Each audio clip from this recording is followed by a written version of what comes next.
shooter to go maybe quicker. You know, you're supposed to be a very good shot. Yeah.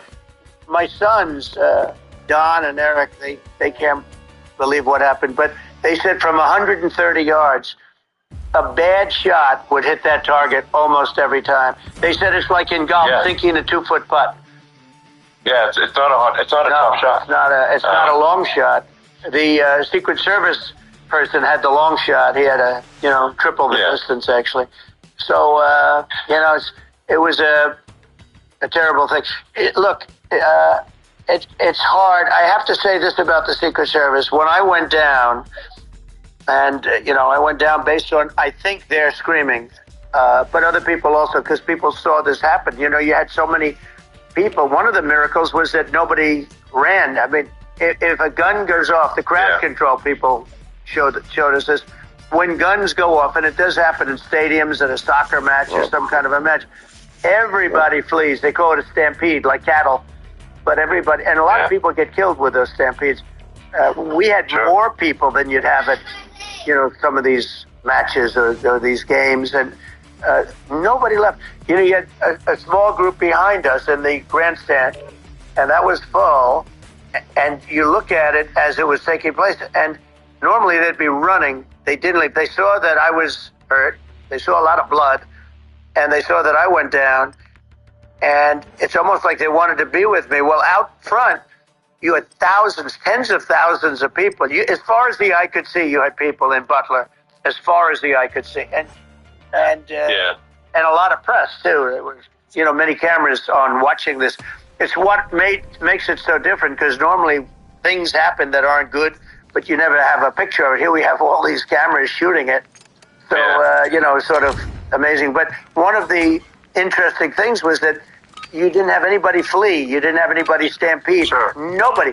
And there were some people behind me. They stood up and they're looking like, I'll tell you, you want to have them in a foxhole with you. I want to meet some of those people because it's so different from what you heard. But so I was down. But the Secret Service guys, there were bullets flying right over my head. You could hear them go whizzing, and these guys came jumping on top of me, and a young lady, Kate. Would jump. They moved so fast, and let me tell you, that took tremendous courage. Now there was a lack of coordination. There was, obviously everybody understands that somebody that building should have been covered. And that was a big thing. Looking at the aerial views, that building would be like the number one spot for a sniper. I mean, if you were to pick what is the favorite sport. So if the goal is to assassinate, what's your favorite spot? That building. That building would be number one. That would have been the spot. It's like you're going to ask for a better location. It's like that would have been the spot. You know what people think is when the local policeman, who by the way, he really, he did what he was supposed to do. He couldn't hold on any longer. And then when he got his head just peeking above, this guy standing there with a gun at his head, and when he fell down, again, hurt his ankle very badly, but he was making the calls. But what happened is the firing took place very soon. So what they think is that this guy ran to his site, which he had all planned out with the gun. He ran to the site and he started shooting fast, and maybe that's why he sort of missed. I mean, he got me, but it could have been a much bigger problem. But he totally would have hit if you hadn't turned your head. So, there was it was a very near thing. It was a miracle. If I hadn't turned my head, I would not be talking to you right now. As much as I like you, exactly, I would not. I would not be talking. Maybe talking to you from another realm. Yeah, that's right. We'd be talking from a different place. But it was a very terrible experience. The Butler Hospital, they did such a great job. The doctors were so good. Everybody was so good. There was a mistake if somebody knew, because people were hearing. There was just a bad feeling that somebody was around. You know that story now. It's been And if somebody could have said, because they've oftentimes said, like there'd be a lightning storm or something. Because I've done, I think over 300. I think I did a lot more than that, but we did a lot. And oftentimes they'll say, sir, could you wait 10 minutes, please? Sir, could you wait 20 minutes? There's a storm overhead or lightning or something, right? And that happens often. And this would have been a perfect time for that to have happened. But It didn't get coordinated. That was the problem. Well, it was your actions in the heat of fire. What I find admirable there was that you can't fake bravery under such circumstances. The courage is instinctual or it is not. It's not a rehearsed action. And so I just want to say that I think a lot of people admire your courage under fire there. And so thank you very much. I appreciate it. I didn't think of it. I just wanted to get up, and I wanted to stand up. I wanted to let people know. I felt I was good when they were on top of me, covering me, actually, very much covering me, and very bravely. But I wanted to get up. I said, I want to get up, and they wanted. They have everything there. They wanted stretcher. I didn't like the stretcher. And I knew I was hit in the ear, but I knew I wasn't hit anywhere else. They felt I was hit someplace else because it was such a lot of blood. And they were sure that I was hit someplace else. And they were saying, sir, you were hit more than the ear. I said, nope, I was hit in the ear. I want to get up. Let me get up. And so I got up, and the crowd didn't know what to think. I mean, this was so many people, and you could see they were confused. They didn't know what to think. And I wanted to let them know I was okay. It was very important for me to let them know that. And they went wild. You've seen the after. They didn't go wild when I got up because they didn't know, was I alive? You really couldn't tell. When I stood up before the fist in the air, they didn't know if I was alive. Nobody did. And when I put the fist up, they were just relieved and happy and thrilled, and the place went crazy. It was pretty amazing. Yeah. It was a terrible thing, but it was incredibly moving. Yeah.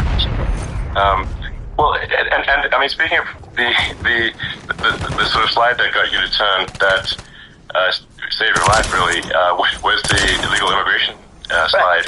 Maybe this. Maybe it's worth talking about that. It was that slide. This slide saved You're right. Now the illegal immigration saved my life. You're right, but it was. I had to be at that exact angle. I mean, that's a great one. saved by illegal immigration. The incredible thing though, when you talk about the odds, you had to be exactly at that angle. But the incredible thing is that the chart, I used it less than 20% of the time. It was just a moment. It's always on my left, never my right, and it's always at the end of the speech. So here we have it. It's on the right, not the left. It's at the beginning, not the end. And even the people that put it up, they were unprepared, and they did a great job. They got it up immediately, fortunately. But I looked to the right, and the bullet came whizzing by, hitting my ear. So it was amazing. But when you think of the odds of that, and I was aiming downside. Normally you wouldn't use it. Normally I wouldn't have the thing, and then it would have been a very different story. It's very much. I say an act of God. It's a miracle that it happened, and I'm honored by it. I'm honored by it. What were you about to say about illegal immigration before you were rudely interrupted? Well, I was going to say how good the numbers were. By the way, we're going back to Butler. And we're going to go back in October. We're all set up, and the people are fantastic in Butler. It's a great area. These are incredible people. Like the three that, in the case of Corey, killed, and the other two, the families are. I got to know them a little bit, and the families are great. But we're going back to Butler, and I think I'll probably start by saying, as I was saying, prior to being so horribly interrupted, but so really interrupted by it. Attempt. No, but the chart. Some people have no manners. Elon, the chart was just a chart that. In my last week, we had the best illegal immigration numbers, meaning stopping. It was at the lowest. You've seen the chart. It's become quite a famous chart. But that was the lowest point ever recorded. It was a really, I was very proud of those numbers. And then you see what happened with these people, Kamala and Joe. You see what happened. They just let it go. I had Remain in Mexico policies. I had all these different policies that were so good. Guys like Tom Holman and Brandon Judd from Border Patrol.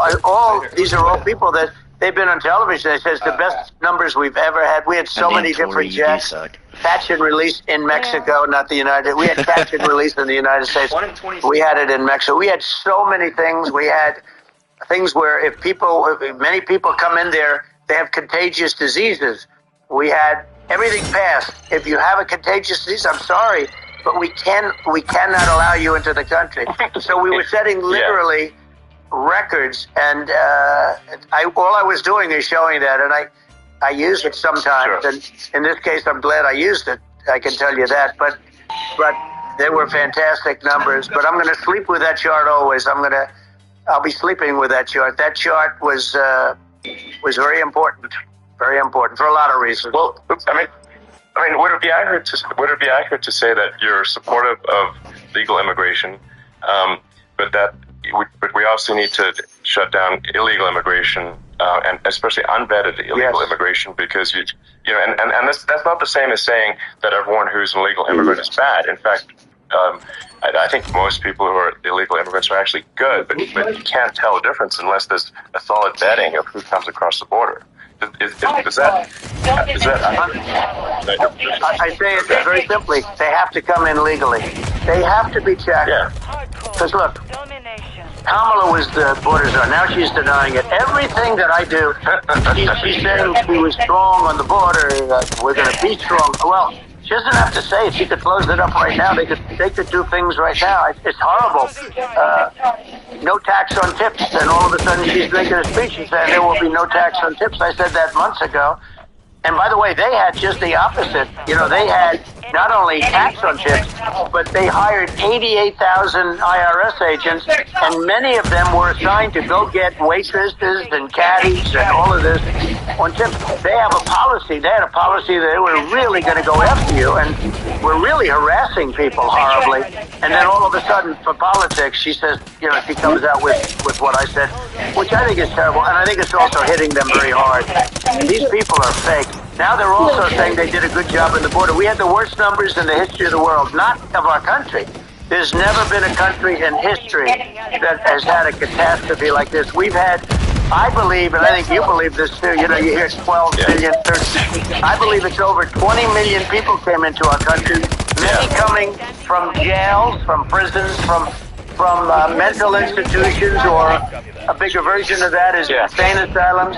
And many are terrorists. And I'll tell you what, they're coming not just from South America, they're coming from Africa, they're coming from all over the world. They're coming from Asia, they're coming from the Middle East, they're coming from countries that are stupidly and horribly bombing Israel October 7th. They're coming from all over the world. And you look at, it's so sad October 7th, because it should have never happened. It's so sad when you look at Ukraine. It should have never happened. We have a defective government. These are defective people, and they're not people that should be running it. But where you see it the best is the border, because you have millions of people coming in a month, and then she gets up and she tries to pretend like she's going to do something. She has 3.5 years. And by the way, they have another 5 months that they can do something, but they won't do anything. It's all talk. She's incompetent, and he's incompetent. And frankly, I think that she's more incompetent than he is. And that's saying something, because it's not too good. Yeah. So I think it is essential to have a secure border. I mean, you're really not a country unless you have a secure border. And secure elections, too. Absolutely secure elections, and so it's just essential to have a real border, or we can't function as a country. And our services, our essential services are being overwhelmed in a lot of cities. But as we were talking about earlier, I think having a legal immigration process that is smooth and efficient and done well, and I, speaking as someone who is a legal immigrant. And I think like one way to think of it is, who do you want on your team? Who do you want on Team America? And I think we want to just say, okay, we want to let in people who are going to, be great contributors to our society and to our economy, and and who do you want on the team? and it's not to say that, like in my opinion, actually, I'd say like probably most of the illegal immigrants actually are actually good, hardworking people. That's my opinion. But some are not, and you just have this sort of adverse selection process where, if somebody's if somebody's like has a career in theft or robbery, I don't understand what's taken them so long to get here. Because we're in such a target-rich environment. I mean, why aren't more people who have a career in, bad things coming here sooner? Because it's a piece of cake to go rob, houses in LA or New York compared to other parts of the world. And in a lot of places in America, if you try to stop the person who's robbing you, you'll be arrested. It's right. I mean, what's happening with crime, and our police are so good, but they're not allowed to do their job. But I have to tell you, Elon, I hate to say, because it's such a downer to say it. I hate to say it. I hate it, but you have a lot of people that just shouldn't be. I think it's a much bigger number than you think. They're allowing people from their jails. And if you were running one of these countries where they're coming from, you would have had all of them. As an example, Venezuela, their crime is down 72%. They're taking their drug dealers, they're taking, frankly, their prisoners, they're emptying out their prisons. They're taking their criminals, their murderers, their rapists, and they're delivering them into... That's what happened. Yeah, well, they did. On a much smaller scale. It was a much smaller scale. But this is a massive scale, because this is being done worldwide. But here's what's happening. Crime all over the world is down. And wait till you see the numbers that we have. This is migrant crime. This is crime that's going to be... And I saw it today in New York, where somebody was knifed with raped the girlfriend of a man that stood there watching in New York in one of the shelters, and started pulling out the knives, and bad things happen today. But this is happening every day. These are rough people. These are people that are in jail for murder and all sorts of things, and they're releasing them into our country, and they're telling them, if you come back, we're going to kill you. We're going to give you the death penalty or kill you. So they don't want to come back. But these are rough people. Yeah. These are criminals that make our criminals look like nice people. And it's horrible what they're doing. And she's in charge of it, because, now she's trying to say she had nothing to do with it. And she's such a liar, because she was called the border czar the first day, and it was on the headlines of every newspaper. She's the border czar, and she never even went there. She went to one location which had nothing to do with where the problem is. She went in and out, I guess, because she was getting a lot of pressure, but had nothing to do with the problem. But she was the border czar, and people can't allow them to get away with their disinformation campaign. Now she's trying to say that she wasn't really involved, and the whole thing is horrible. She was totally in charge. She could have shut the border down without him. He didn't know what he was doing anyway, so he wouldn't have even known what happened. You could shut the border down, he wouldn't even know the difference. But the fact is that she was border czar. But if you don't have to call her that. The fact is, you could just call her. She was in charge of the border, and the border was the worst ever. It's simply not working. No, it's horrible. Whether it's a question of intention or competence, either way, we don't have a secure border, and we have people screaming over like it looks like a World War Z zombie apocalypse at times. And sometimes you got to sort of wonder, like, is it real or not? So because you see things, you're like, is it real? I went to the border at Eagle Pass, and I saw for myself in Texas, and I was like, okay, it's real. I'm like seeing this in real time. I actually posted the video like this live. I just flew there one day and just to see, hey, is this made up or real? And I'm just seeing people stream across the border. And I have to say, at least the people that I saw did not look friendly. These are people can look at my video and say, hey, these people look friendly. I don't look super friendly, so... These are people that Elon would not be the same man if he had to walk across the street and look these people in the eye. These are rough people. These are really rough people coming across. And I know rough people. And these are people that we don't want in our country. And, the caravans are coming in, and they're putting... And who's doing this are the heads of the countries. And You would be doing it, and so would I. And everyone would say, oh, what a terrible thing to say. The fact is, it's brilliant for them because they're taking all of their bad people, really bad people. And I hate to say this, the reason the numbers are much bigger than you would think is they're also taking their non-productive people. Now, these aren't people that will kill you. We have enough of them. But these are people that are non-productive. They are just non-productive. I mean, for whatever reason. They're not workers or they don't want to work or whatever. And these countries are getting rid of non-productive people in the caravans in many cases. And they're also getting rid of their murderers and their drug dealers and the people that are really brutal people. And they're coming into our country at levels that have never been seen before. And I saw an ad just before I got on the air. I'm walking over here, and I saw an ad by Kamala saying how she is going to provide border security. Where's she been for 3.5 years? For 3.5 years, this is just, we have 20 million people for this. It's a terrible. Yeah, I think this, frankly, I think this is a fundamental existential issue for the United States. And if we have another 4 more years of open borders, and it's going to be even worse with another 4 more years, it's going to be even worse than it's been for the past 3.5 years. I'm not sure we've got a country. You don't have a country left. Elon, if they get in, you will have 50 to 60 million people from all over the world, not South America only. You know, we think of South America, we think of Honduras and El Salvador, Guatemala, and Mexico, you know, the 4. But it's not that. It's everywhere. They're coming in from everywhere.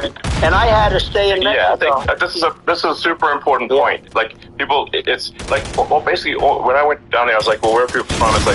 It's like almost no one was from Mexico. No, Mexico less. It's just the border. It's just the border with Mexico. But the people coming in, it's Earth, the rest of Earth, and America is only about 4 or 5% of the population of Earth.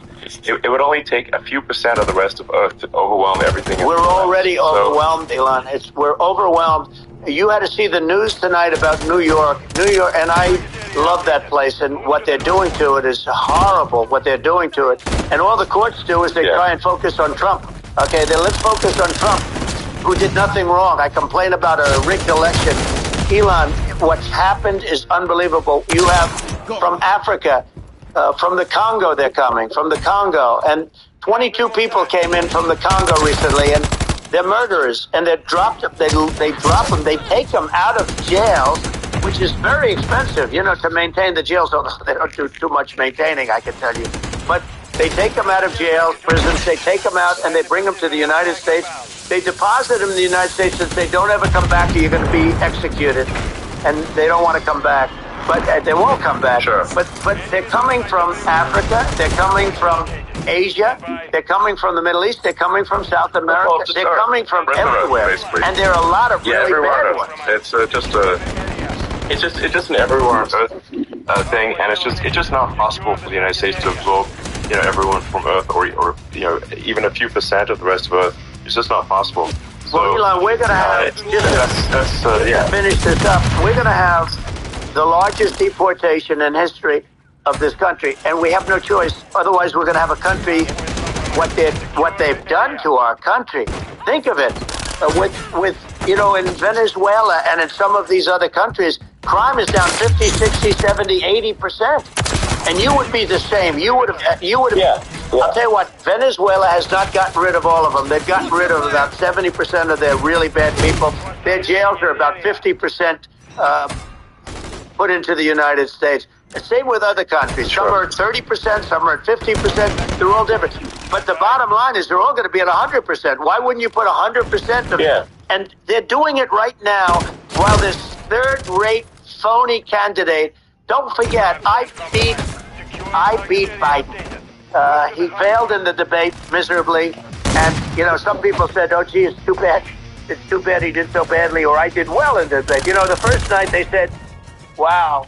One of the people at CNN said that was the greatest debate performance I've ever witnessed. And then 2 days later, they didn't talk about that. They just said he was bad. But that's okay. That's the way I get treated, and I don't mind that at all. What I can tell you is this. We cannot have a Democrat. We cannot have her. She's incompetent. She's as bad as Biden in a different... Yeah. She hasn't done an interview this whole scam started. And say what you want, this was a coup. This was a coup of a president of the United States. He didn't want to leave, and they said we can do it the nice way, or we can do it the hard way. Yeah, I mean, they just took him out back behind the shed and basically shot him. No, what they did with this guy, and I'm no fan of his, and he was a horrible president, the worst president in history. And one of the reasons he was so bad, first of all, the Israeli attack would have never happened. Russia would never have attacked Ukraine, and we'd have no inflation. And we wouldn't have had the Afghanistan mess, if you think of it. And we wouldn't have had Afghanistan. But we think of it. You take a few of those events away, and we have a different world. We would also have inflation was caused by oil. Yeah. No, I think you make an excellent point here, which is that when other countries, that are thinking about invading or doing bad things, when they're thinking about that, they're thinking about, okay, what's the American president going to do? And do they fear the American president? Or is it someone they do not respect and do not fear? And I think they would rightfully be, I mean, look at the footage of the assassination. They're like, okay, President Trump is like, don't mess with me. I mean, that's like, whereas I think people are not going to be, they obviously have not been at all intimidated by Biden, and they certainly will not be intimidated by Kamala. And you have to really think of that in the context of global security. That if the American president is someone that, like, evil dictators are scared of, that makes a huge difference to the security of the world. So I had a good relationship with Putin, despite the Russia hoax that lasted for over 2 years. Just a hoax created by Hillary Clinton and Adam Shifty Schiff, some just bad people, just sick people, frankly. I mean, Schiff is a sick person. He's going to end up probably being a senator. It's hard to believe. The whole thing is hard to believe. But, they put our country in danger with that stuff, too. They actually, when they make up stories, and you have to fight your way out of it for a long time. But I know Putin very well. I got along with him very well. He respected me, and it's just one of those things. And we would talk a lot about Ukraine. It was the apple of his eye. But I said, don't ever do it. Don't ever do it. I shut down Nord Stream 2. That was the big oil pipeline, the biggest pipeline in the world going all over Europe. I shut it down. Biden came, and then they say, I loved Russia. I was a friend of Putin, and I loved Russia. No. He actually said to me one time, he said, if you're my friend, I'd hate to see you as an enemy. I shut down his pipeline. The biggest pipeline, they were looking at that for fun, and this pathetic president gets in there, and the first thing he did, one of the early things he did is he shut down Keystone XL pipeline, which is our pipeline, that would have employed 48,000 people, pipeline workers, shuts it down. That was, a massive job that Obama refused to allow. I allowed it in my first week because it was jobs and it moved oil. And by the way, in a much more environmentally friendly way. It's underground. It's not a truck that catches on fire or a train that catches on fire.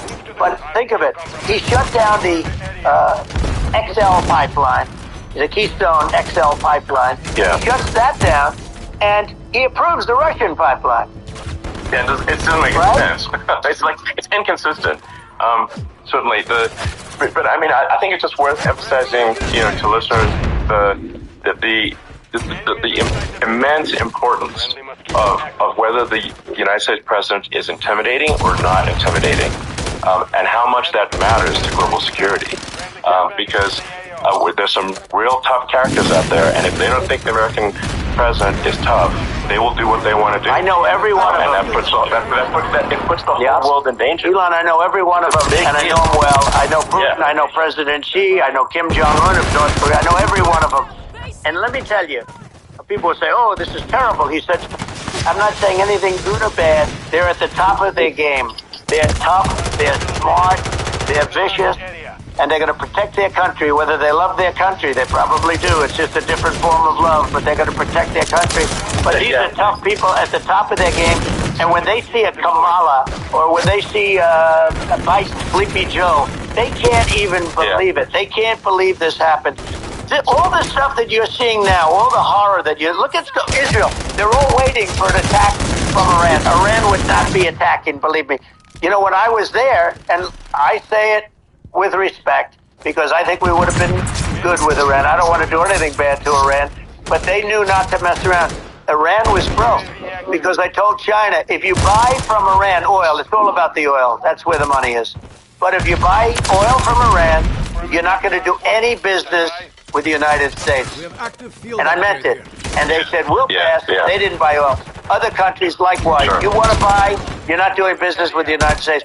And they were at a point where they had no money for Hamas, they had no money for Hezbollah, they had no money for any of these instruments of terror, and it was amazing. In fact, there were articles when I was leaving, which is hard to believe actually, especially when you look at what's happened to our country. Our country is so bad right now. It's such a different place. We were respected. Think of it.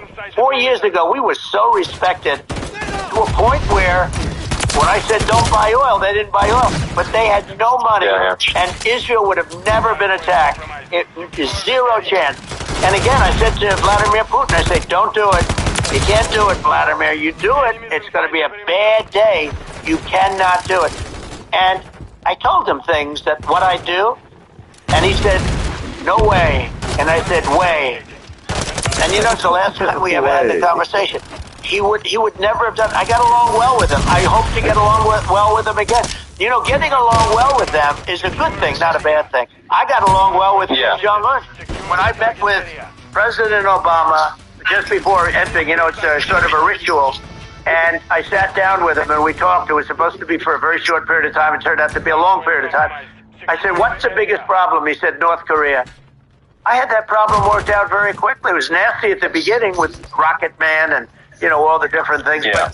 But all of a sudden, I got a call. Those were some epic tweets, by the way. Yeah, they were epic. Everything. He said that he has a red button on his desk. I said, I have a red button on my desk too, but my red button is much bigger, and my red button works.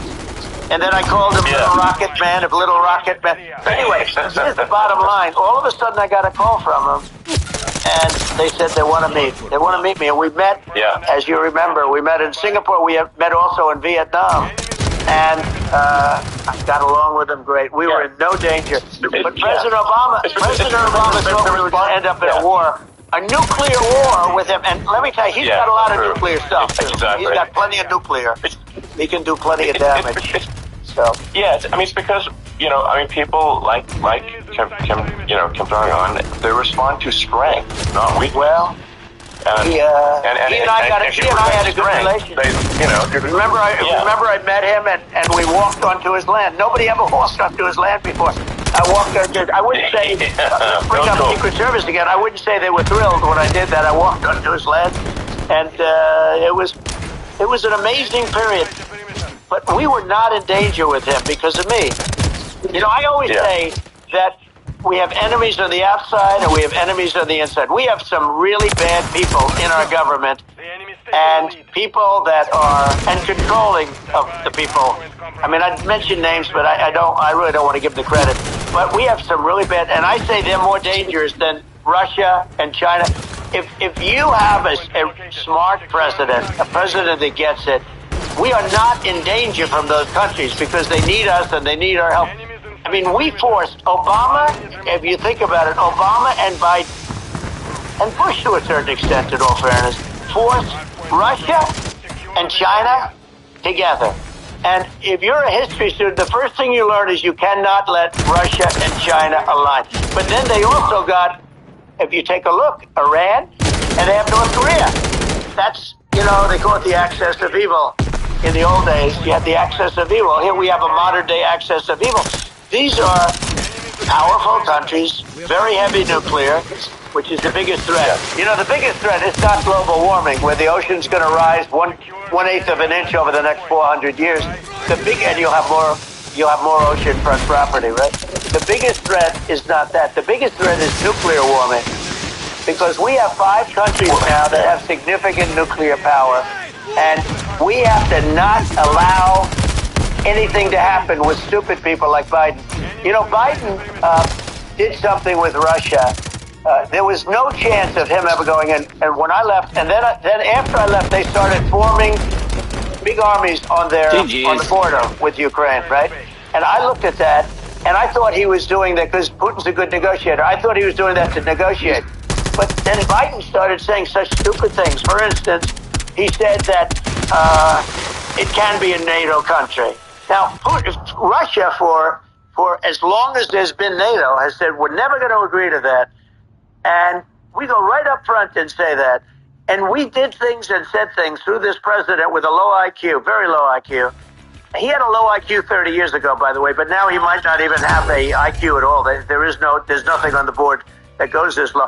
He said things that were so stupid that war would have been, that war had zero chance of happening if I were there. Zero chance. He was saying everything the opposite. Everything the opposite. And it's so sad because many more people have been killed in Ukraine than you read about. You don't read about how bloody it is and how just sad. Sure. Hey, look, just in the two armies, you lost 500,000 people. And Ukraine's having a hard time. Ukraine, I don't know if you saw the article recently, and it's true. You don't hear the true story.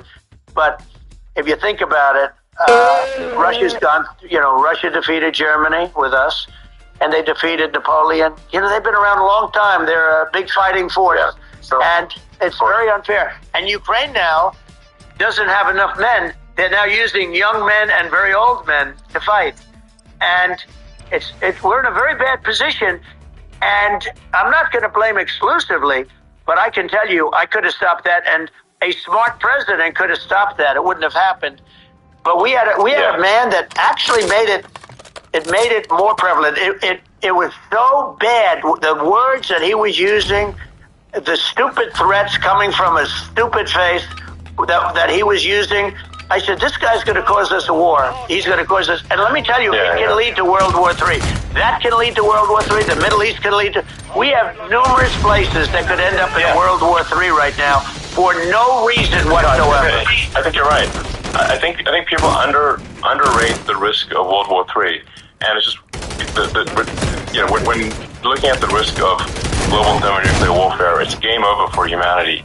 And, it's something that people have, I think, after the end of the Cold War, people have become complacent about, but they actually have forgotten that there are currently a lot of nuclear missiles that have targeting parameters for the United States from other countries. And one of the things we're going to do is we're going to build an Iron Dome over us. Israel has it.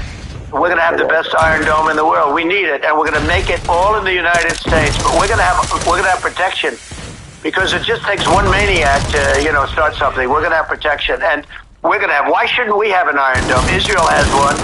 Some other places have one that nobody even knows about, frankly. But Israel has it. We're going to have an Iron Dome. But with all of that being said, to me that's so important, and the most important. But with all of that being said, the election's coming up, and the people want to hear about the economy and the fact that they can't buy groceries because they don't have enough money to buy groceries. The inflation has killed them. Food prices are up 50, 60, even 100% in some cases. And this stupid administration allowed this to happen, and it's a shame. And that's the thing that people most care about, in my opinion. They care about the border a lot, and we discuss the border at great length. It's nice to have a forum like this where I can discuss something at length. And by the way, you think Biden could do this interview? Do you think that Kamala could do this interview? They would take a pass on you. They could not. So they don't need Elon. They don't need Elon screaming out questions. It's pretty sad when you think that somebody that does this for a living can't answer a question or is afraid to do an interview. And in her case, with a very friendly interview, she's got all friendly interviewers.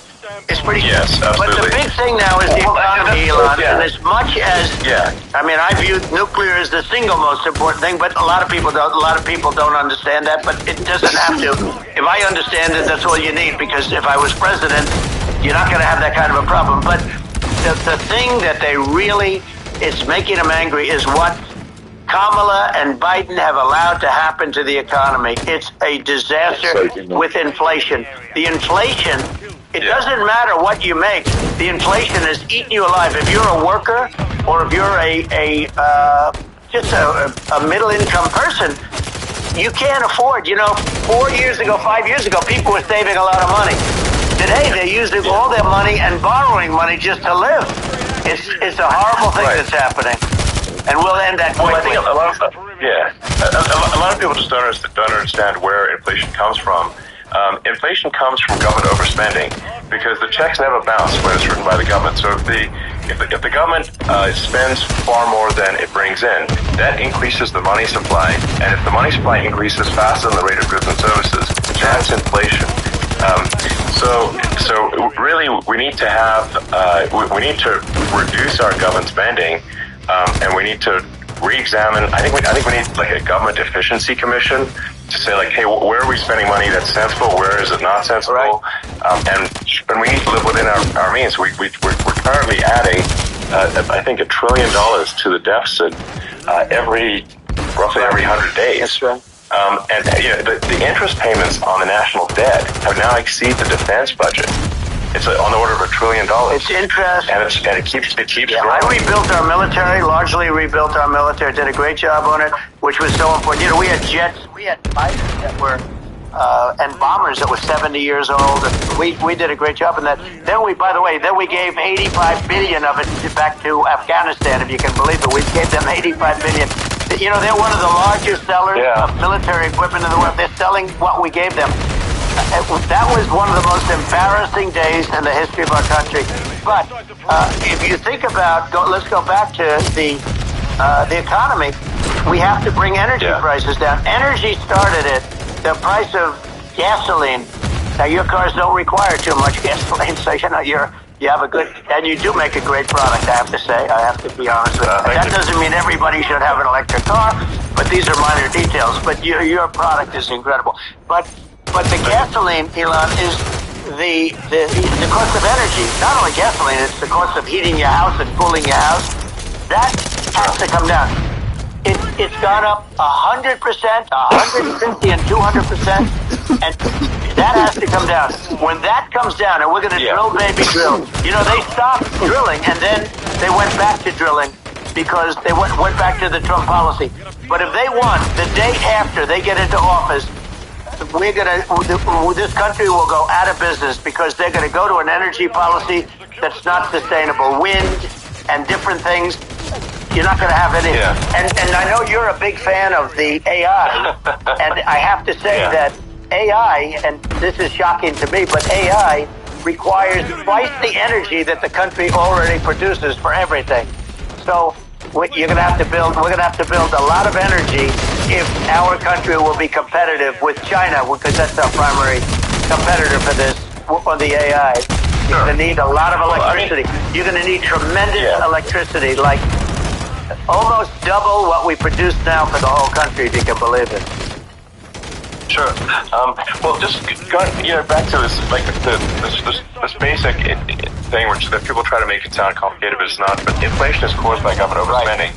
Right. Would you agree that we need to take a look at government spending and have perhaps a government efficiency commission that just try to make the spending sensible and so that the country lives within its means, just like a person. The waste is incredible, and nobody negotiates prices. You used to have a lot of people making jets, and you end up with two companies, and they'll probably try and merge at some point.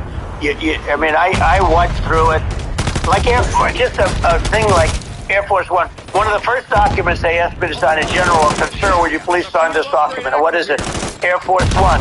That's with Boeing, which is basically two planes, two 747s.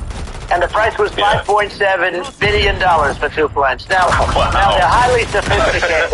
They're even nicer than your plane, okay? But much more sophisticated. They're very, I won't say what's on it, but they got a lot of stuff on it. Anyway, but it's 5.7. That's a crazy number. But I said, I'm not going to pay 5.7. I'm not going to do it. I said, who made the deal? Obama and his people. I said, well, then I know the deal's no good. I'm not going to do it. And over a course of about 4 weeks, by my saying I'm not going to do it, I got the price reduced by $1.6 billion for the exact same plane, other than we had a nicer paint job, if you want to know the truth. But for the exact same plane, I saved one. And I said to Boeing, man, you guys must make a lot of money if you can reduce the price by that. But now what I do hear is that they're going back to the Biden administration and wanting big cost overruns, because they see these dopey suckers in there, and they'll end up getting some of the money back. But I shaved it by $1.6 billion for the exact same plane. And you can now take that and multiply that out times thousands of other items. Multiply it by the numbers are astronomical. I agree with you. Well, I mean, I think it would be great to just have a government efficiency commission that takes a look at these things and just ensures that the taxpayer money, the taxpayers' hard-earned money, is spent in a good way. And I'd be happy to help out on such a commission. I'd love it. If it were full. Well, you're the greatest cutter. I mean, I look at what you do. You walk in and you just say, you want to quit? They go on strike. I won't mention the name of the company, but they go on strike and you say, that's okay, you're all gone. You're all gone. So every one of you is gone, and you are the greatest. You would be very good. Oh, you would love it. But, you know, if you look at Argentina... Well, I'd be happy to help by the way, out. congratulations. I just looked at the number of people that are listening to you and I chat. We'll call it a chat. But congratulations. This is very good. I mean, it's great. And you're an interesting character. You know, the new head of a place called Argentina, and he's a big, you know, he's great. And he's a big MAGA fan. You know that. He ran on MAGA. And he took it to an extreme, too. He ran on MAGA, and I hear he's doing really a terrific job. It's called Make Argentina Great Again. It worked out perfectly. He came in, they bought a lot of hats, he bought other, but he's doing a big job. He really cut. And I'm hearing they're starting to do pretty well. Inflation's getting down. You know, they had like 2,000%. They had inflation like not normal inflation. They had the real deal. But we're going to have that pretty soon. I think we have the worst inflation we've had in 100 years. They say it's 48 years. I don't believe it. I think we have the worst. They don't include a lot of the items that should be included, you know. Yeah. Well, it's just from the government overspending and not spending taxpayer money effectively, and having, you know, just like so many departments you can't even name them all. And what Milei is doing is, you know, he's cutting government spending. He's simplifying things. He's putting in regulations that make sense. And Argentina overnight is experiencing a giant improvement in prosperity. But it's also a lesson for the United States, which is that Argentina used to be one of the most prosperous countries in the world. You know, in the 30s, 40s, and because of bad government policy, it ruined the country. And if you take Venezuela, for example, Venezuela should be incredibly prosperous. They have, you know, phenomenal reserves of everything, oil, everything, and it should be prosperous. But if the government's wrong, it impoverishes the people. And so I think we should not be complacent in the United States, thinking that and taking out prosperity for granted, because if with bad government policy, we can run the country to the ground. And that's just something people should bear in mind. Don't take prosperity for granted. Well, think of education. So we're ranked at the bottom of every list of the top 40. We're ranked number 40, number 38. Norway, Switzerland, Sweden, different countries are ranked good. Actually, China's pretty close to the top. They're a top 6 or 7. But we're ranked at the bottom, almost at the bottom, 38, 39, 40. In other words, horrible. And yet we spend more per pupil than any other country in the world. So we spend more. And what I'm going to do, one of the first acts, and this is where I need an Elon Musk. I need somebody that has a lot of strength and courage and smarts. I want to close up Department of Education, move education back to the states, where states like Iowa, where states like Idaho, you know, not every state will do great, because states that basically aren't doing good now, you look at Gavin Newsom, the governor of California, he's terrible. He does a terrible job. So he's not going to do great with education. But of the 50, I would bet that 35 would do great. And 15 of them, or, you know, 20 of them will be as good as Norway. You know, Norway's considered great. You can name them. I mean, they're so good. Some of these countries are so good. But if you go into some of these really well-run states, you know, we have states that don't know what debt is. We have states that have low taxes, no debt, everybody working. You know, they're really well-run. Sure. And maybe they have certain advantages in terms of location, in terms of, the land or the sun and the water and the whole thing. There are a lot of advantages to some people. But if you moved education back to the 50, you'll have some that won't do well, but they'll actually be forced to do better because it'll be a pretty bad situation. Yeah. But if you think about it, you'll have some of these states. I'll bet you'd have 30, 35 states. It'll be much better. And you know what it'll cost? Less than half what it is in Washington. And these people don't care about students in these, faraway states. And it'd be unbelievable. Yeah. I think you're making a good point in that if the states have to if each state has to compete against other states, then people will naturally move to states where it's better. Well, like California, as we said, it's a badly run state. I could go through. I got so many friends that are in those states, even if they're Democrats. I hate to mention certain states, but Illinois is badly run with Pritzker. He's a real loser. But some of these places are just badly run. But it's almost going to force them to run better, and they won't do it good initially. But you're not going to do worse than you're doing right now. And I would say that the cost, you would cut your cost by 50 or 60%. And you'd have a little monitor. You want to make sure they're teaching English as an example. Give us a little English, right? Sure. Right? Yeah. No, but I mean, to what? I mean, some of these governors are doing so badly. I mean, they got so many people moving out of their state. They should get U-Haul Salesman of the Year award because they're driving so much U-Haul. It's actually amazing. People moving out. Isn't it amazing to you as a businessman that they can even survive? Like Illinois, so many people are leaving, and you wonder, how do they survive? I mean, how do they survive? I saw where you left California, and you moved to Texas. Texas does a great job. But, I mean, I just wonder, how do these states survive when big businesses, a big oil company just left California, as you know, and they moved to Texas. How do these big states survive when they lose so many businesses and their taxes are already really high? Their taxes are among the highest taxes. You almost wonder, how do they continue on? And in many cases, the governors don't do a good job in their crime-ridden places. You wonder, how do they continue to just go on? It's not a good situation. I think the only thing that's going to force some of these states to change is if they risk bankruptcy and they're not getting bailed out by the federal government. Right. Well, that's the only thing that's going to get them to change. You remember the area in California where they had that, where I guess somebody had sticky fingers and a lot of money, and they went into a form of chapter, and it was very nasty for a period of time, but now it's probably the most popular place in all of California. So at some point, something like that may have to happen.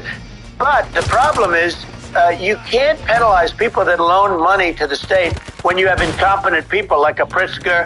Look, the family didn't want him in the family business, and then he ends up being governor of Illinois. So what is he going to be? Is he going to be a great governor? And you have people. I could name every one of them. I got to know every one of these, and some are very good, and some are just horrible. Well, I think the larger point here, too, as you're saying, a lot of people are concerned about the economy, a lot of people are concerned about inflation, and inflation is effectively a tax on people that save money and for people that are working day to day. It's just a form of taxation, and if we can solve the government spending problem, we'll solve the inflation problem, which means people will have a better standard of living. And that's a really big deal. Well, the people that got hurt worse are the people that did it the way they were taught to do it all through, their younger life and their young life and their whole life.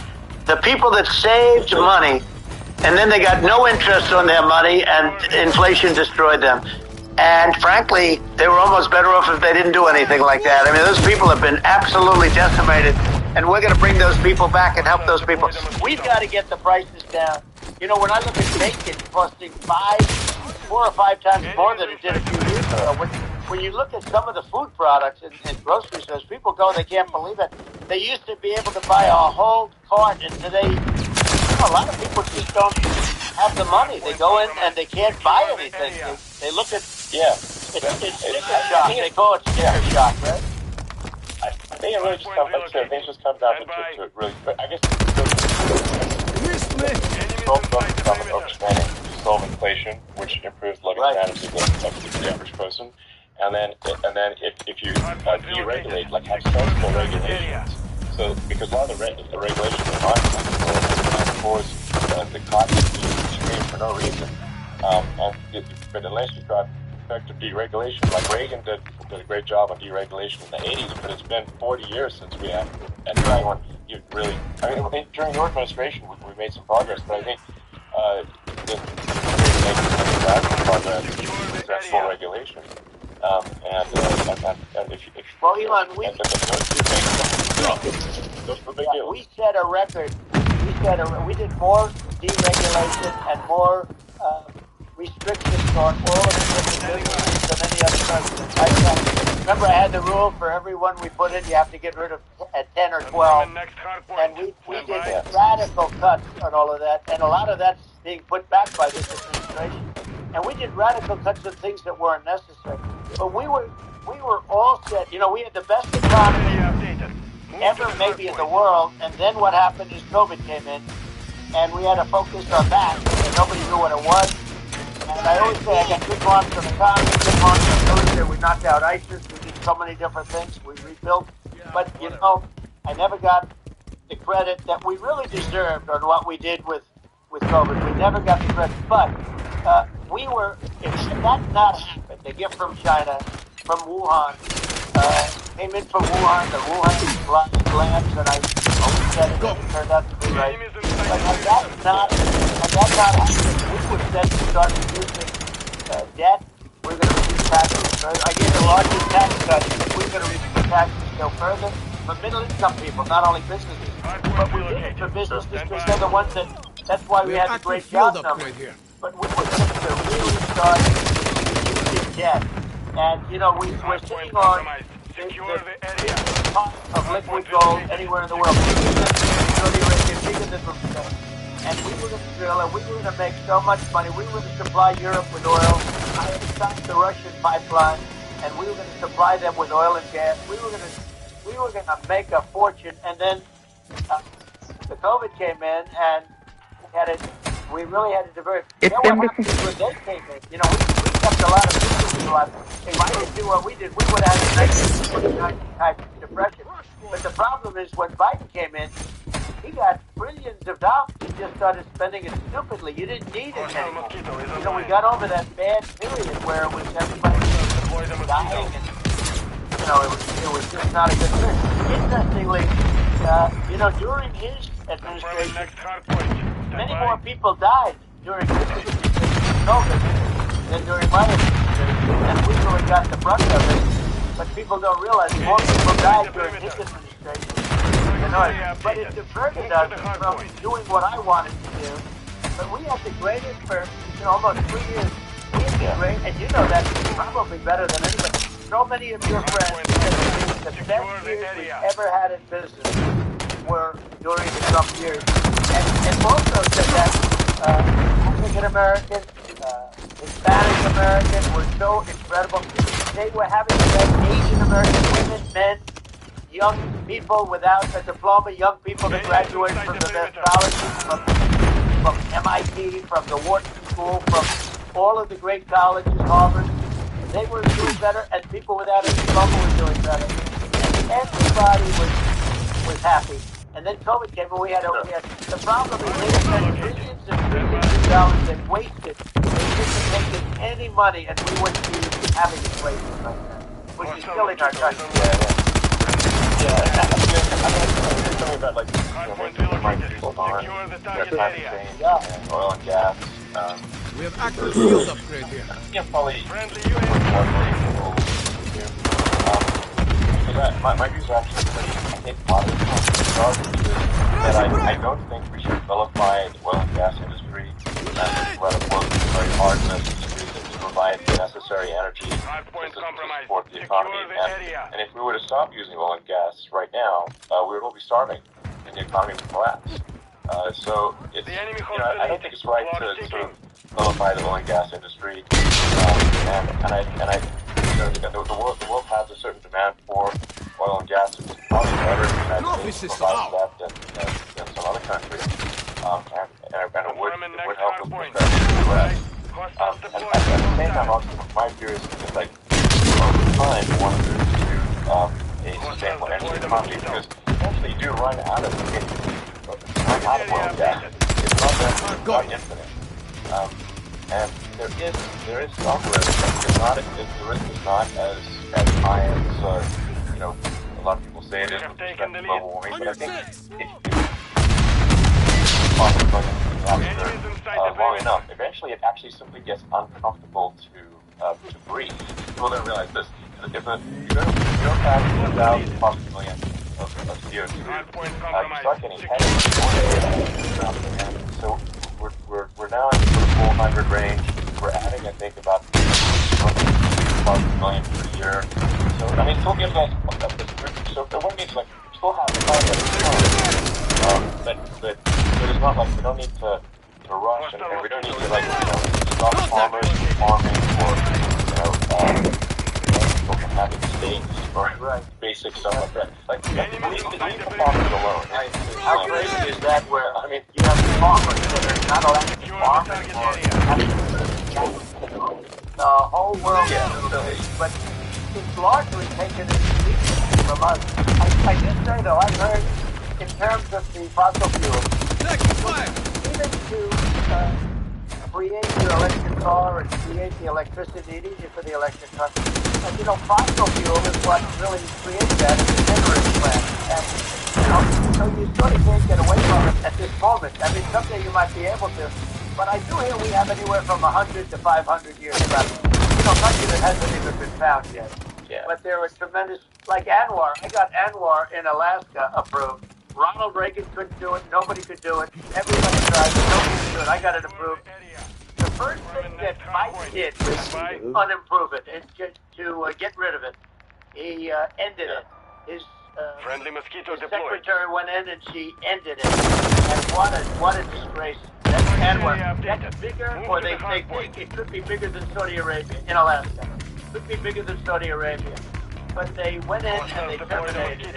And I'll get it going very quickly because not only is it big for Alaska, I mean, you talk about economic development, that for the United States, that is bigger than Saudi Arabia or the same size. And pure, really good stuff. And, they ended. So I think we have, hundreds of years left. Nobody really knows. But during that time, some people will come around. Yeah. Well, I mean, my estimate would be, a little more aggressive than that, but it's not the sort of like 5 years stuff. That's obviously BS.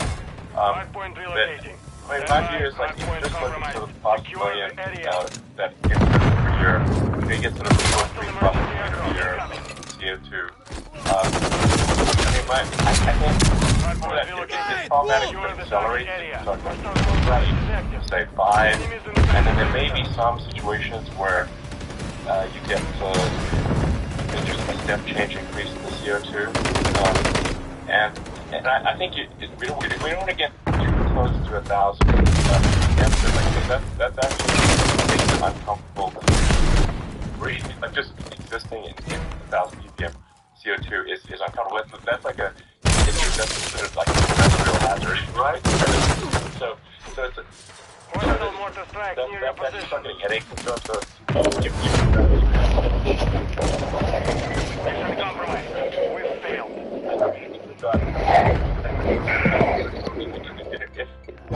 don't know, 100 years from now,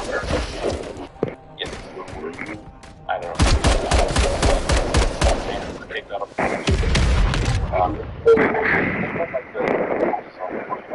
But I think it is something we need to move towards.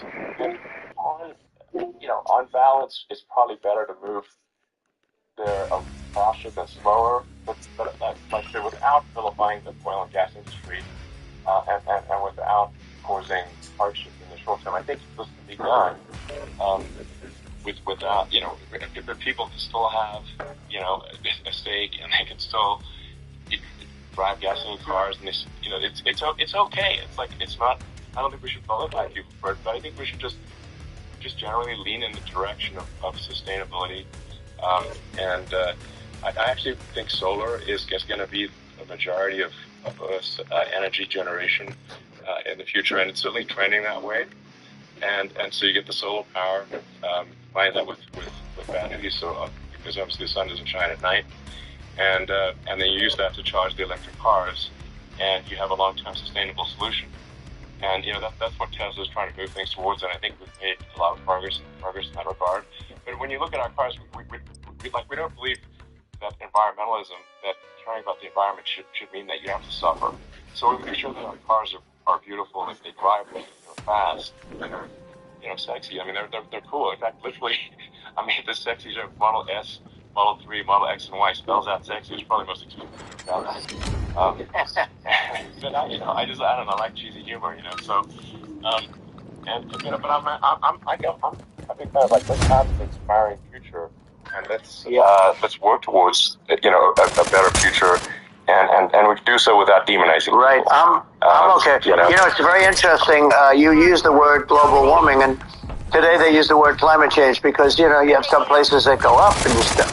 So they were getting themselves in a little trouble with the word global warming because not every place is warming. Some places are going the opposite direction. But, I'm sort of waiting for you to come up with solar panels on the roofs of your cars and on the trunks of the cars, and it just seems like something that at some point you will come up with. I'm sure you'll be the first, but it would seem that a solar panel on the roofs, on flat surfaces, on certain surfaces might be good. Yeah. At least in certain areas of the country where you have the world, sure, where you have the sun. But I would think, and I have no idea because that's not my world, but I would think that this would be something that would be interesting. But the one thing that I don't understand is that people talk about global warming or they talk about climate change, but they never talk about nuclear warming. And for me, that's an immediate problem because you have, as I said, 5 countries where you have major nuclear and probably some others are getting there, and that's very dangerous. That's where you need a strong American president because you don't want to have this proliferation. But you have 5 countries and getting more. China is much less than us right now, but they're going to catch us sooner than people think. They're way lower. Russia and us are number 1, and we're sort of tied. And China is far behind, but they're developing at a level that, you're not surprised to hear very fast. They'll end up catching up, maybe even surpassing. But to me, the biggest problem is not climate change. It's not. And everything's, a problem, but it's degrees. To me, the big problem is the nuclear power. The power of nuclear is so great. And when I talk about I'll prevent World War III, I will. But the truth is that you have to, because this is no longer army tanks going back and forth and shooting at each other. This is a level of destruction and power that nobody's ever seen before. Yeah, and actually, there's the bad side of nuclear, which is nuclear war, very bad side. But there's also, I think, nuclear electricity generation is underrated. You're right. And it's actually, people have this fear of nuclear electricity generation, but it's actually one of the safest forms of electricity generation. It's just a huge misunderstanding. And if you look at the injuries, deaths, caused by, say, I'm not trying to pick on coal mining, but just any kind of mining operation. And there's a certain number of injuries, deaths per year. You compare that to nuclear. Nuclear is actually way better. So it's underrated as an electricity source, and I think it's something that's worth reconsidering. But there's so much regulation that people can't get it done. So that, maybe they'll have to change the name. The name is just a rough name. There are some areas like when you see what happened in bad branding. The we'll have to rebrand it. We'll have to give it a good name. We'll name it after you or something. It has a branding problem. When you see what happened, it does have a branding problem. When you see what happened in Japan, where they say you won't be able to go on the land for about 3,000 years. Did you ever see that? And in Russia, where they had the problem, where they, there's a lot of bad things happened, and they have a problem. And they say that in 2,000 years, people will start to occupy the land again. You realize it's pretty bad. No, that's not true. But you're right about it. It's amazing. It's actually not that bad. So like after Fukushima happened in Japan, like people were asking me in California, are we worried about like a nuclear cloud coming from Japan? I'm like, no, that's crazy. It's actually, it's not even dangerous in Fukushima. I actually flew there and ate locally grown vegetables on TV to prove it. And I donated a solar water treatment, it's a solar powered system for a water treatment plant. And yeah, but you haven't been feeling so well lately, and I'm worried about it. No, but I mean, I'm only kidding. It's fine, It's like Hiroshima and Nagasaki were bombed, but now they're like full cities again. So it's really not something that it's not as scary as people think, basically. But let's see. I mean, are there some other topics we should touch on? Like lawfare. I think we need to be concerned about what they've done to this country. Obviously, yeah. Well, we just won the big case in Florida. This was a Biden administration did something that's never been done in this country, and that's go after their political opponent, me, with this nonsense and just nonsense. And the big case in Florida we won, but they always pick a judge and a jury, and they use the local DAs, they use the local attorney generals, like Fani, Fani, spelled Fani, Fani, and it's all a big hoax, and it's all run from there. Like in Manhattan, one of the top people from the Justice Department went in, ran Manhattan, ran the state. The Letitia James deal was run by a person from the Department of Justice. They've never done this before, and they set up a very bad precedent. It's called lawfare, warfare.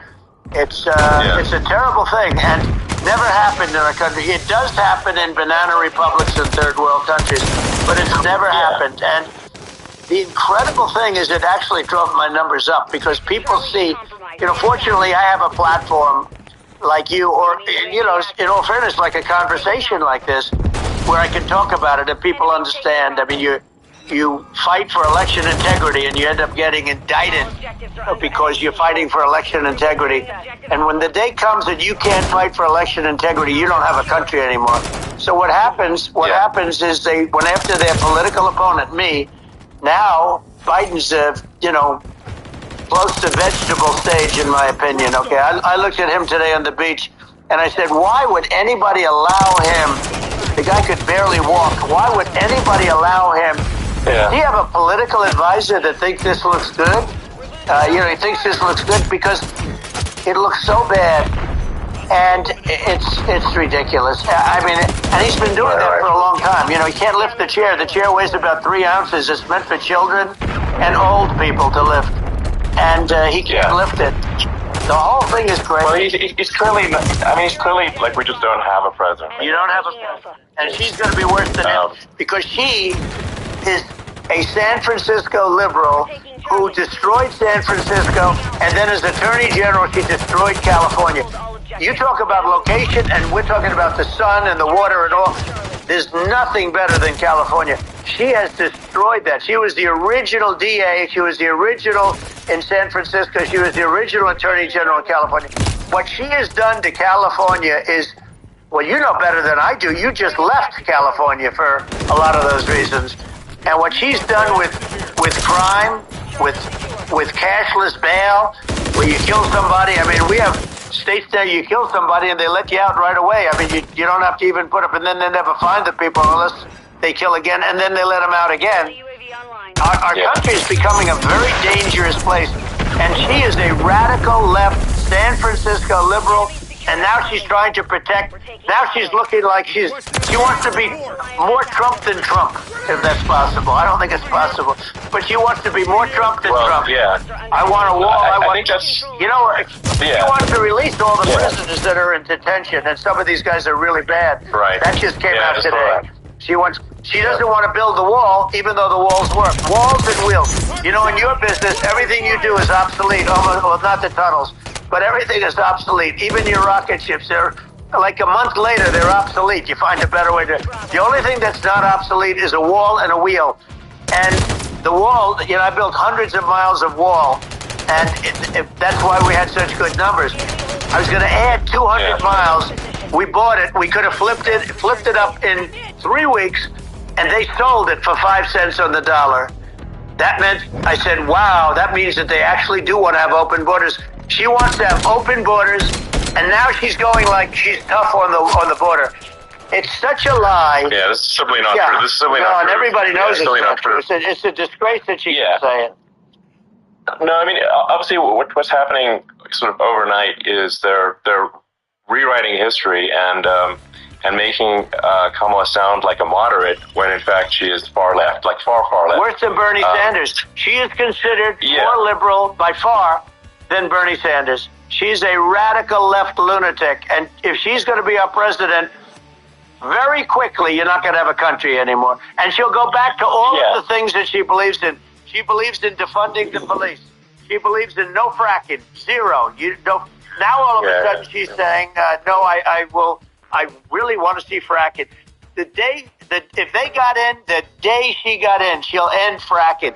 And by the way, if people didn't think that, the lunatics that really believe in that, they won't vote for her. You know, like the Palestinians and Israel. She is so anti-Israel, and she's bad for both. Biden actually did something that was impossible. Both sides hate him. You know, both sides. That was a hard thing to do. Unification. Yeah, no. I mean, Netanyahu came to give a talk to a joint Senate and House sitting, and I was there, and Kamala stood him up. You know, what does that say? I think it's highly disrespectful. And I say, if you're a Jewish person or if you believe in Israel, if you're a person that, you know, is very pro-Israel, if you vote for her, it's worse than Biden. And Biden was bad. But if you vote for her, you ought to have your head examined. And you see tonight, I mean, as we're doing this, I'm seeing reports coming that they expect an attack tonight or tomorrow from hundreds and maybe thousands of rockets. You know, their Iron Dome, as they call it, as we all call it, but their shield that they build, that can be swamped. We'll use the term that's appropriate, swamped. But they swamp it by shooting enough missiles. You know this better than anybody. By shooting enough missiles, they can't defend themselves. You know, they just obliterate the whole place. And that's what some people think they're looking to do. And we have no leadership. There's no respect for the United States of America with these people. And I'm telling you, you'll be worse than him. Because she's a believer in being radical left, and he wasn't. I think you're right. I mean, you really, it's important for the public that may be listening to this to look at Kamala's track record, you know, before the last month, and say, is that a track record you agree with? And I think if you're an independent moderate, you definitely would not agree with it, because it is her behavior has been far left. And we're seeing just an overnight propaganda attempt to rewrite history and make it sound like Kamala is moderate, which in fact is not moderate. Well, her running mate signed into legislation, tampons in boys' bathrooms, okay? Now, that's all I have to get. Tampons in boys' bathrooms. And that means she believes in that too. I mean, she picked this guy because he was the closest to her. A lot of people thought she'd pick sort of the opposite. But she picked an anti-Israel, radical left person. But she is far worse, they say, than Bernie Sanders. If we have her as a president, if we have a Democrat at this moment as a president, I don't think our country can survive. I think it's a massive. I think we're in massive trouble, frankly, with the Kamala administration, and that's my honest opinion. And I think really it's essential that you win for the good of the country this election. And I mean, that's understating my opinion. Now, you know, you may have seen this, but I got a letter from the EU Commission, saying, you know, to not have disinformation on during this discussion that we're having, and you know, there's a lot of attempts to do censorship and to force censorship even on Americans from other countries, and you know, what do you think about that? Well, I know the European Union very well. They take great advantage of the United States in trade, as you know. We, through a different form, NATO, we protect them, and yet if you build a car in the United States, you can't sell it in Europe. You just can't sell it. It's impossible. The same thing with our farmers. Our farmers find it very difficult to do business. You know, we have a deficit with them of $250 billion, which people don't know. It sounds so nice, the European Union, but let me tell you, they're not as tough as China, but they're bad, and I let them know it. And that's probably why they notified you. No, they don't treat our country well. We defend them, you know, with Ukraine. So we're in for 250 billion, and they're in for about 71 billion, and they have the same size. If you add up the European nations, that you know, in terms of an economy, it's about the same size. When you say as us, and they're and they're in much greater risk. They're right there. We have an ocean separating us from. In this case, the enemy would be Russia. It used to be for the Soviet Union, but let's assume they're close enough. And what happens is. They're in for 70-something million. I think even less than that billion. And we're in for about 250 billion, and it could be a lot higher than that. And I say, why aren't you going to equalize? Why aren't they paying what we're paying? And they're in much more. You know, it's much more important for them because of the fact that you know they're right near there. They're all sort of in that location. We're not, but they should. And I did it with NATO. There were only 7 countries that were paid up in NATO out of 28 at the time. And the United States the United States was subsidizing NATO, tremendously subsidizing NATO. And I went in and I said, you got to pay up. If you don't pay up, we're not going to defend you any longer. I took a lot of heat. But you know what happened? Billions and billions of dollars came flowing in. And I think a lot of the public isn't aware of the fact that the United States is just proportionate share of the NATO expenses. And then we get taken advantage of on trade. So think about it. Well, I mean, the point of NATO is defending Europe. And it's like, okay, well, why is that doing this more to defend Europe than Europe? That doesn't make sense. That's not fair. And that is the appropriate thing to do. But you know, when you talk about cost cutting and savings and everything else, I mean, honestly, there's nobody that feels worse about the Ukraine situation than I do, because I know it would have never happened. I know Zelensky, he was very honorable to me, because when they went with the Russia hoax, and they said I had a phone call with him, he said it was a perfect phone call, it was a great phone call. He could have grandstanded and, you know, said, he was very threatening. He said, no, it was a very nice phone call. I called him up to congratulate him on his win, and he ended up getting impeached, because these people are lunatics. You know, I was talking about the difference from the people within and the enemies on the outside. In many cases, the people from within are more dangerous for our country than the Russians and the Chinas. If you have a smart president, you're not going to have a problem with them. You're going to do things. Yeah. Now, they've taken advantage of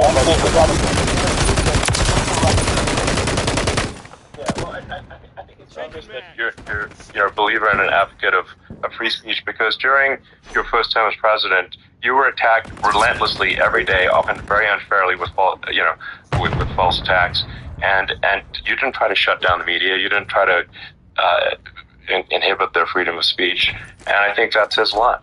Well, the good thing is that you and I have, and some people, very few, we can get the word out.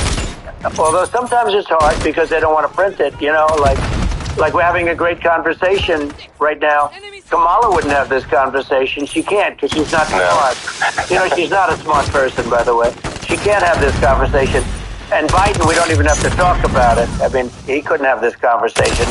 He would have given up on the first half of a question. He would have walked out. He would have said, where am I? Where am I going? So anyway, but no, he wouldn't have this. That's true. Not a lot of people would have this conversation, but, you know, we cover a lot of territory. But the beauty is that you know, we can have a conversation, and I'm able to get it out without, because I get treated unfairly. This is a really big point. You can actually have a conversation with you. Yeah, it's nice, isn't it? And you can't have a conversation with Biden or Kamala. It's like it's not possible. This is like coming to an NPC, so it's just impossible. Well, but think of it. We need a man or person who's unbelievably sharp in order to stop all the nuclear danger and all the dangers that I'm talking about. And I got along with all these. You know, I got along with Kim Jong-un. We had dinner, we had everything, and he really liked me, and I got along with him really well. By the way, He's the absolute boss over there. You know, a lot of people said, "Oh, do you think he really?" Let me tell you, I saw things that you don't want to know about. He is the boss. But we had a good relationship, and he doesn't like Biden. He considers him a stupid man. He said he's a stupid man. Well, at least he speaks his mind. But, you know, in this country, you're not sort of allowed to say it, but I guess you are. You should be allowed to say it. That's true. But we need smart people, and we need people that have an ability to lead. And she doesn't have that ability. Can you imagine? Now, you know Chairman Xi very well. Can you imagine her and him negotiating, or even standing together? It is, the whole concept is ridiculous. She is terrible. She's terrible. But she's getting a free ride. I saw a picture of her on Time Magazine today. She looks like the most beautiful actress ever to live. It was a drawing, and she looked very much like our great First Lady, Melania. She didn't look like Camilla. That's right. But of course, she's a beautiful woman, so we'll leave it at that, right? Yeah. Well, maybe I think part of what people in America wanted. People in America want to feel excited and inspired about the future. Want to feel like this future is going to be better than the past, and that America is going to do things that are greater than we've done in the past. Reach new heights that make you proud to be an American and excited about the future. They want the American dream back. They want the American dream back. More important than anything else. It's like you don't have that today because the people, they've been just stuck. They see incompetent people running our. The Biden thing is very interesting. People just found him to be incompetent, and when I debated him, I was like, "Is this for real?" It was. Yeah, it was just absurd.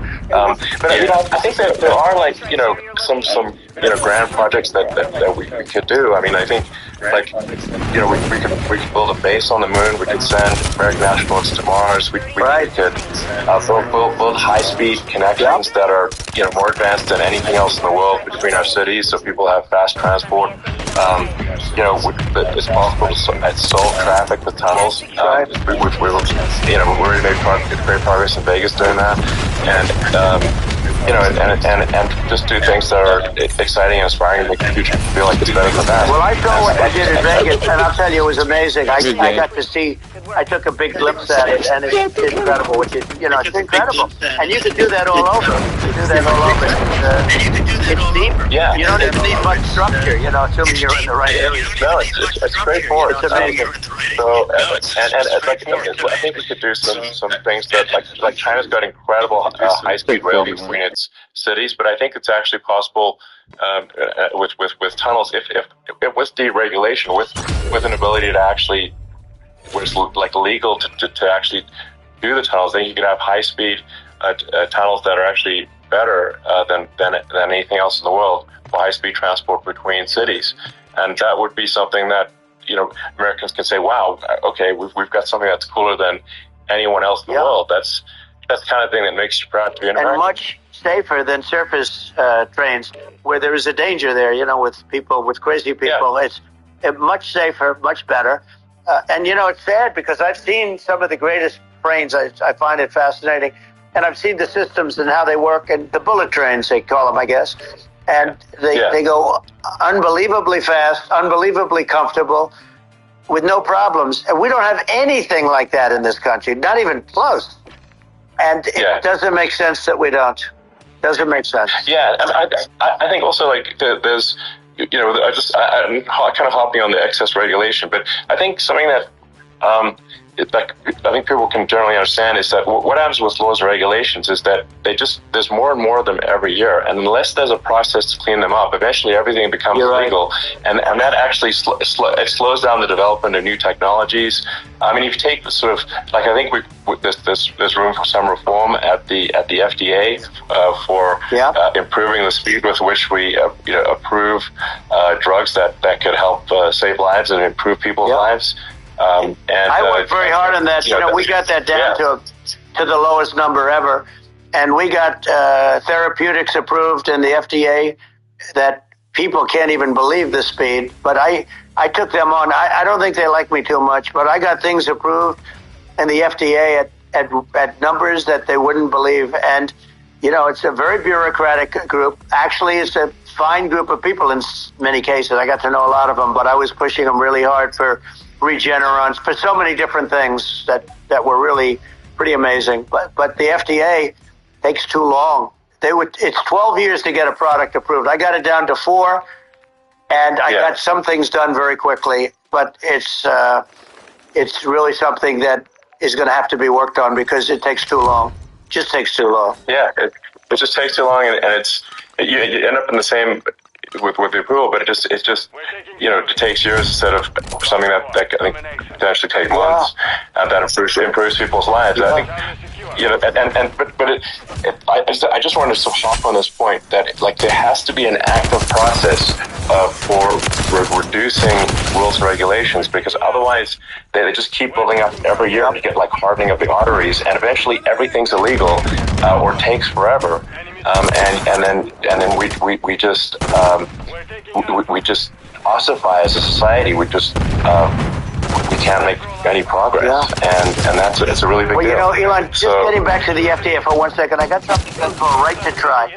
This is where you can go in, and if you're terminally ill, you can use a space-age, medicine or whatever it may be. We have the best doctors, the best labs in the world. We really do. But people would go to other countries because you couldn't use the product, even if they thought it worked. This is going through the FDA. I got it approved where you can, you basically, look, nobody wanted it. The doctors didn't want it because of the liability. The country didn't want it, our country, because they didn't want to get sued. These are people terminally ill. The insurance companies didn't want it, and the pharmaceutical companies. Nobody wanted it. I got everybody into a room, and we came up with an agreement that you won't get sued.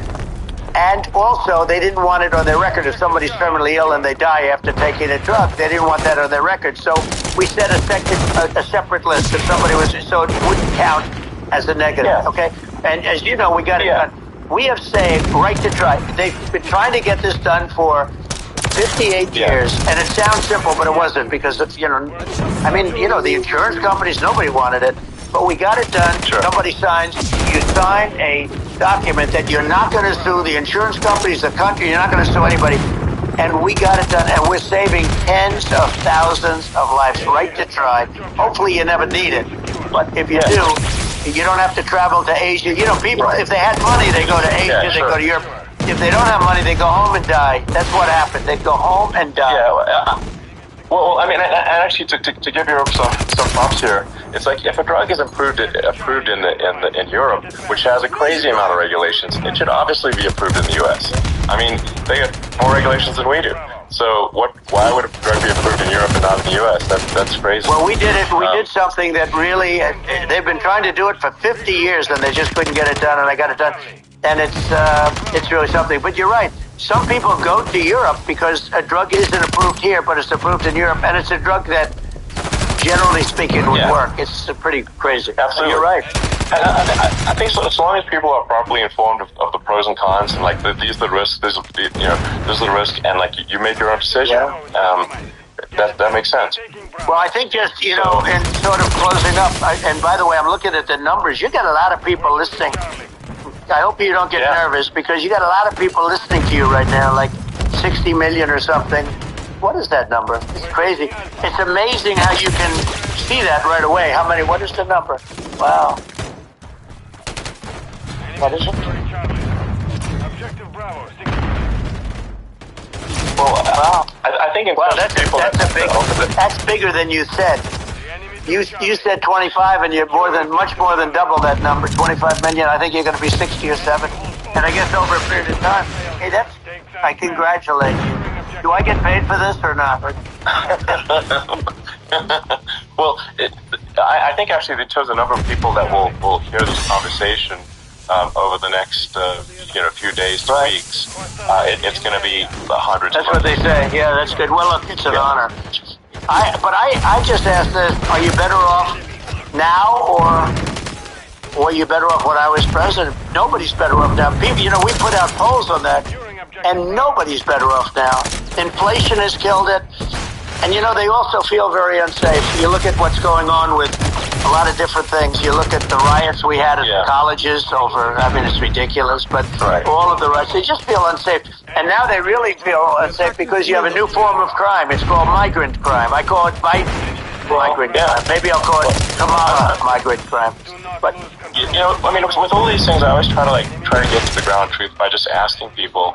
And you know, my mom lives in New York, and I was like, you know, Mom, you know, and do you know, have any of your friends, you know, been attacked or assaulted? And she said, yeah, 3 of her friends in 3 separate incidents were assaulted just in recent months, just walking around the streets of New York. And I said, well, what happened to the people that assaulted them? Oh, nothing. They got away. Like, and they just know. They always get away. Nothing's going. And they don't even bother reporting it because they know that they're not going to. You know, people are not going to get prosecuted. They just let, you know, violent criminals out in New York. The only one that gets prosecuted is Donald Trump. They prosecute Trump. Yeah, I mean it's just obviously messed up. Oh, it's terrible. If violent criminals are being getting off scot-free, and meanwhile the you know, New York spending massive resources prosecuting you, and it's like what's this, you know, and I think the sort of sensible public looks at this and said, what the heck's going on here? This is obviously abuse of the legal system.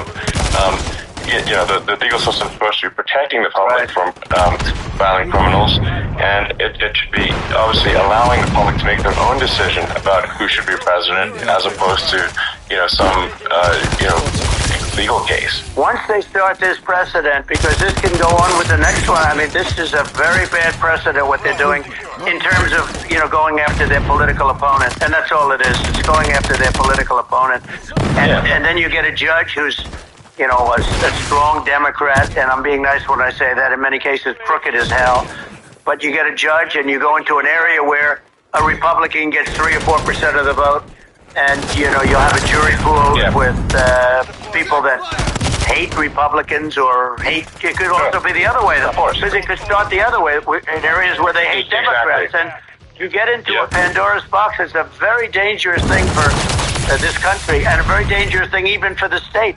New York City is New York City and state lose a lot of business over what they did to me, because these people say, we don't want that to happen to us. That's no justice system. You have an unfair system of justice, and it's costing New York State a tremendous amount of money. People are leaving and companies are leaving, and they won't come back. So, you know, all of that stuff is important, but the economy now is the big thing, and we can turn that economy up so fast, and people are going to be back again. We're going to get rid of the inflation. I think there's a lot of opportunity. Right, absolutely. So, and I want to congratulate you. You've done an amazing job. You have definitely got a fertile mind. You know, we can talk. You and I can talk about rockets. Well, it's kind of you to say thank you. Tunnels. We can talk about tunnels and rockets and electric cars. So many things. And now you're into the AI, and that's going to be another beauty, I'll say.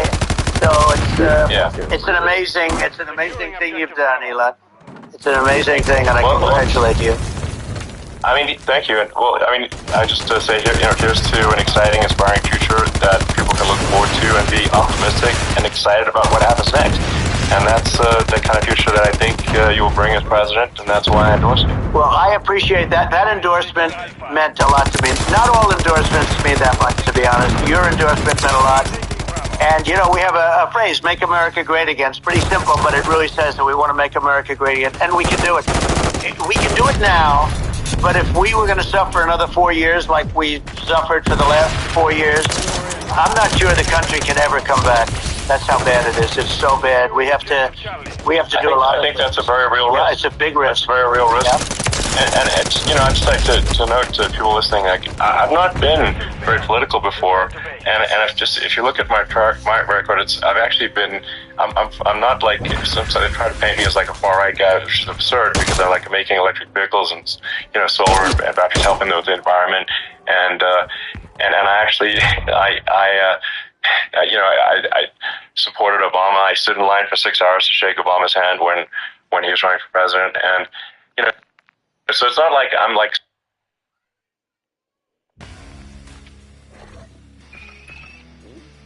some sort of dyed-in-the-wool long-term Republican. I'm actually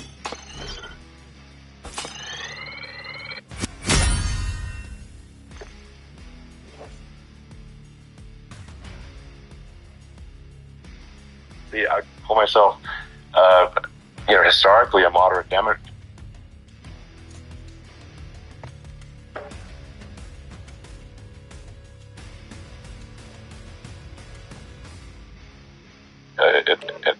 She was brought up as an actual. Her dad is a Marxist economist.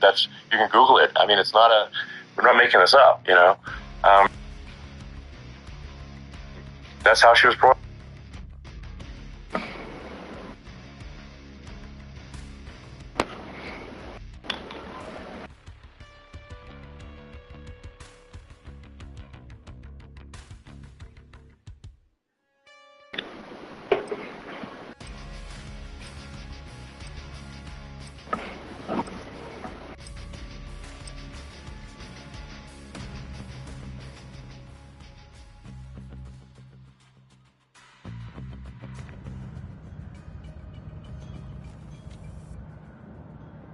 Up. So, and we want to have a future that is prosperous, and I think we're just people out there who are in the moderate camp to say, I think you should support Donald Trump for president, and I think it's actually a very important junction on the road, and we're in deep trouble if Team deathmatch.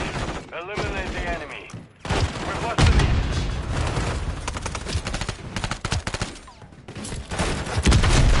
We've secured the lead. The enemy's taking the lead. The greatest city in America, and now it's almost not livable there. And California likewise, and she was involved in the destruction of San Francisco and the destruction of California, and she will be involved in the destruction of our country if people are so unwise as to elect her. And I hope that doesn't happen, and I hope the elections are going to be run honestly, and we're going to turn this country around. We're going to do things and we can do it fairly quickly. And we have to get rid of the criminals that have been, given to us by other countries as they laugh. They laugh at us. They think we're stupid to accept these people. These are radical, stone-cold killers in many cases, and terrorists. And they're in our country by the hundreds of thousands. Yeah. And we have to take them out. Yeah, if I could summarize it, perhaps, I think these are issues that I think most people in America would agree with, which is that we want safe and clean cities, we want secure borders, we want sensible government spending, we want to restore both the perception and reality of respect in the judicial system, stop the lawfare, and I think that's and how are those even right-wing positions? I think those are that's just common sense, and that's would you agree with that? 100%. I don't understand. The whole, they call it progressive. They don't like the word liberal anymore, but call it liberal or progressive. I don't understand how somebody could say that it's okay for them to empty prisons into our country. And again, I told you their crime rates all over the world are going way down, which makes sense. In fact, the next time what we'll do is if something happens with this election, which would be a horror show, we'll meet the next time in Venezuela because it'll be a far safer place to meet than our country, okay? So you and I will go and we'll have a meeting and dinner in Venezuela because that's what's happening. Their crime rate's coming down and our crime rate's going through the roof, and it's so simple. And you haven't seen anything yet because these people have come into our country and they're just getting acclimated. And they don't know about being politically correct law enforcement or lack of law enforcement. And our police, I have to just end with this, we have great police, we have great law enforcement, but they're not allowed to do their job. They have to be able to do their job without being destroyed. Well, absolutely, and it's obviously demoralizing if you're a police officer risking your life to arrest violent criminals who could kill you and do kill you sometimes. And then you arrest the criminal, and then the DA, doesn't prosecute, and that's let the guy out. Well, then, why should a police officer risk their life to arrest a violent felon? Well, even worse, Elon, nothing's going to happen. Even worse, they prosecute the police officer. They go after it, and they prosecute the police officer, and they take away his pension, they take away his job, he loses his family, he loses his house.